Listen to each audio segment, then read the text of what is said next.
জয় ভৈরব বাবা, জয় মা কালী, জয় শ্রীশ্যাম। আমি অ্যাস্ট্রোসায়ন ওরফে শান্তন সেন চলে এসেছি 1 ফেব্রুয়ারির অ্যাঞ্জেল গাইডেন্স নিয়ে দেখবো অ্যাঞ্জেলসরা কি বলছে।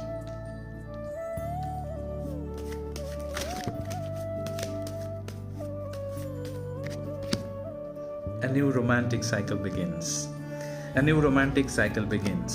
ফেব্রুয়ারি মাস হচ্ছে 2 মাস, কাল থেকে ফেব্রুয়ারি মাস শুরু, এবং অ্যাঞ্জেলসরা বলছে যাদের যাদের পুরনো রিলেশনশিপ রেজুভিনেট করার ব্যাপার আছে তাদের কিন্তু রেজুভিনেট হবে, বা নতুন রিলেশনশিপে পড়ার চান্স একটা তৈরি হতে পারে। কালকে হচ্ছে 1, কালকে হচ্ছে 3, কালকের দিনটা ভীষণ ভালো, রবি প্লাস বৃহস্পতি। কালকে যদি কোনো নতুন কিছু শুরু করতে চান, নতুন শুরু করার জন্য খুবই ভালো, নতুন ইনিশিয়েটিভ, নতুন রোম্যান্স, নতুন প্রজেক্ট, নতুন জব, খুবই ভালো। 3, আপনার অ্যাডভাইস আপনারা বুঝে শুনে দেবেন, বই পড়ুন, নলেজ গেইন করার চেষ্টা করুন এবং ভালো থাকুন। সাবস্ক্রাইব করে দিন।